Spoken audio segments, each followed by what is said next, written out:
Comment faire pour brûler le maximum de calories pendant vos séances de musculation? Est-ce qu'il faut plutôt faire des séries courtes vers 5 répétitions, des séries intermédiaires vers 10 répétitions ou des séries plus longues vers 15 répétitions? Une équipe brésilienne a tenté de répondre à cette question en 2021.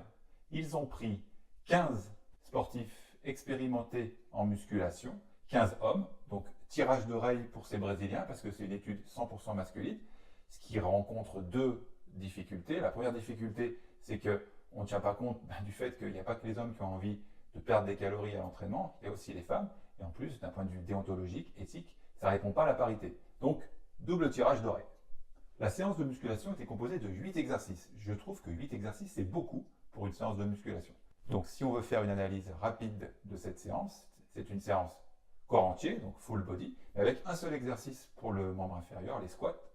Ensuite, on remarque qu'il y a 3 exercices polyarticulaires et 5 exercices monoarticulaires, ce qui semble un peu disproportionné en faveur des exercices monoarticulaires, mais comme c'est une séance qui a beaucoup d'exercices, ça peut peut-être s'entendre.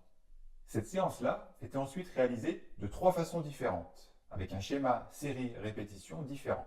Premier schéma, 6 séries de 5 répétitions à 90%.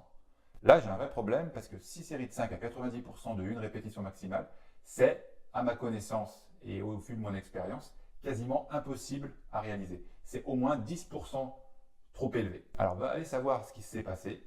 On n'en sait rien. Ça ne remet pas en cause fondamentalement les résultats de l'étude, mais là, quand même, il y a un vrai problème. Ensuite, l'autre schéma, c'était 3 séries de 10 répétitions à 75% de une répétition maximale.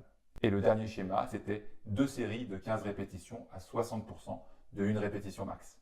La récupération entre les séries était de 2 minutes, ce qui fait que si on calcule la durée de séance en se basant uniquement sur les récup, pour comprendre que la séance de haute intensité fait environ 80 minutes minimum. Ensuite, la séance de moyenne intensité fait minimum 32 minutes. Et la séance de basse intensité fait minimum 16 minutes. Je dis minimum parce que là, j'ai juste multiplié le nombre de séries de travail par la récupération de 2 minutes. Il faut rajouter ensuite la durée d'exécution de chacun des mouvements. Et on se rend compte de la chose suivante, c'est que basse intensité, durée très courte, normal, il n'y a que 2 séries. Moyenne intensité, durée un peu plus longue, puisqu'il y a 3 séries. Et puis les 6 séries de 5 répétitions à haute intensité, la durée est très longue. Notez que les auteurs ont essayé de bien faire, puisque le produit du nombre de séries par le nombre de répétitions est de 30 pour chacun des 3 protocoles. Ce qui diffère, bien sûr, c'est la durée de la séance, puisque la récup est figée à 2 minutes pour les 3 protocoles. Les auteurs ont posé un spiromètre sur les sportifs pour qu'on puisse avoir une idée des gaz expirés et inspirés pendant la séance, et ainsi, on peut avoir une idée assez précise de la dépense énergétique pendant la séance. Premier résultat de l'étude, plus tu pousses lourd, c'est-à-dire plus le pourcentage de 1RM de la séance est important, plus la dépense énergétique est importante. Et il ne faut surtout pas s'arrêter à ce niveau de lecture, parce qu'étant donné la durée de la séance, que je viens de vous préciser juste avant, c'était pour ça que je l'ai fait, on ne peut évidemment pas prendre ce résultat brut, parce qu'étant donné la durée de séance, la dépense énergétique, évidemment, est plus grande. Le résultat le plus important, c'est le second, c'est la dépense énergétique par unité de temps, par minute. Et là, on se rend compte que le protocole qui brûle le plus de calories, c'est 2 x 15 répétitions. 2 séries de 15 répétitions, ça brûle plus, statistiquement, que le premier protocole, 6 séries de 5 répétitions à une grande intensité. Là, on va prendre un instant pour réfléchir ensemble et corroborer en fait ce que fait le terrain. Je dis corroborer parce que les culturistes, beaucoup, ont dit pendant longtemps que pour sécher, en période de sèche, il fallait faire des répétitions élevées. Et 15 répétitions, c'est complètement dans ce que les culturistes nous disent empiriquement, c'est-à-dire c'est une preuve de terrain. Ça a été massivement critiqué, cet empirisme et cette donnée-là. Or là, force est de constater que quand même, c'est complètement vérifié. C'est-à-dire qu'en période de sèche, en fait, en période de sèche dans le sens quand vous voulez brûler beaucoup de calories, donc les culturistes appellent ça une période de sèche, parce qu'ils veulent perdre du gras, donc brûler plus de calories, les séries de 15 répétitions, ça fait vraiment du sens au vu de cette étude.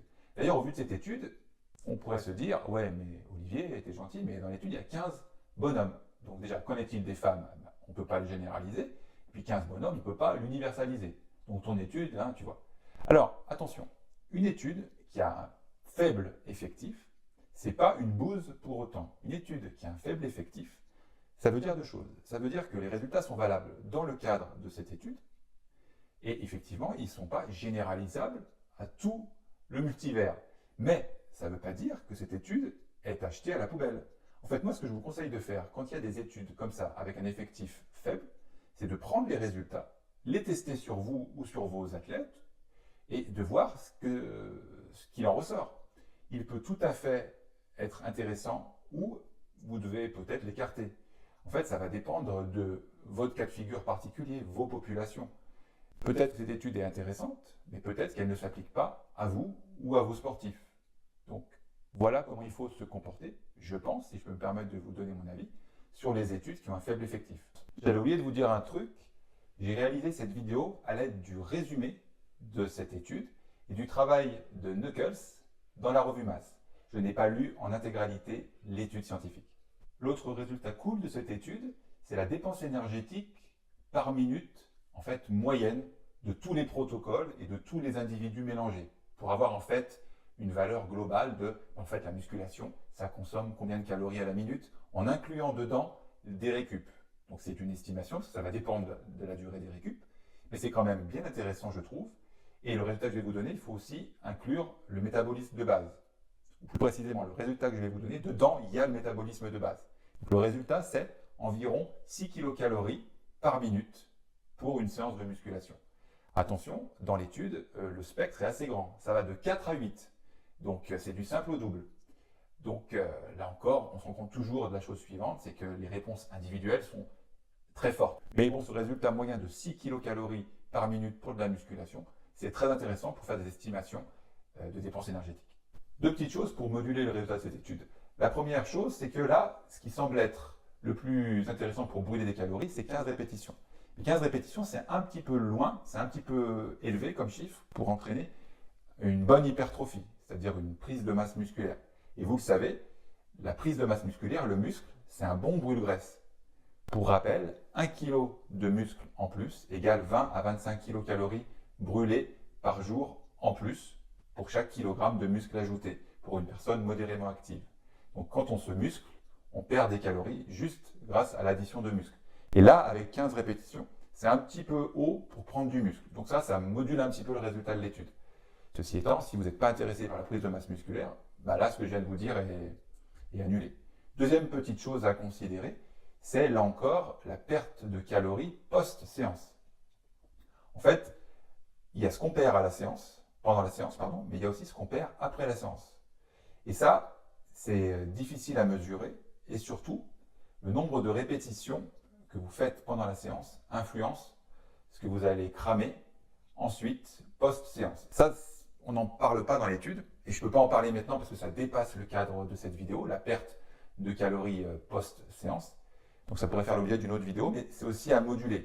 Tout ça pour vous dire que 15 répétitions au sens strict, c'est ce qui est le plus intéressant dans l'étude pour perdre des calories. Quand on l'oppose au protocole le plus intense, où il y a les séries de 5 répétitions, mais il faut le moduler avec ce que je viens de vous dire. Il faut aussi le moduler en se disant la chose suivante, c'est que si votre séance de musculation, elle vous carbonise tellement que tout le reste de la journée, vous êtes allongé les pattes en l'air pour récupérer, vous n'allez pas brûler de calories dans la journée. Et quand on cherche à réfléchir au brûlage de calories optimal, il faut voir sur toute une journée ou toute une semaine même.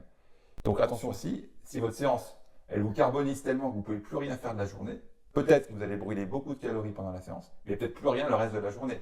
Donc il y a ça aussi à mettre dans le checker de la réflexion. À propos de réflexion, si vous voulez aller plus loin dans la réflexion sur les sciences du sport, la prépa physique, la nutrition, tous les mardis matins, j'ai une newsletter intitulée La Pépite, où je partage une étude avec vous sur ces sujets-là. Mardi dernier, le sujet de la pépite, c'était... Merde. Ah merde, je ne sais plus ce que c'était. Bref, c'était cool. Donc, cliquez sur la grosse enveloppe que vous voyez apparaître ici pour la recevoir gratuitement tous les mardis matins. Faites-moi confiance, elle est très cool. Là, je ne me rappelle plus. Si le sujet de l'hypertrophie vous intéresse, je vous mets aussi une vidéo réalisée avec Christophe Pourcelot, l'auteur de 12 livres sur la prépa physique. Cliquez sur la miniature que vous voyez avec lui. Il partage avec nous ses conseils pour améliorer l'hypertrophie.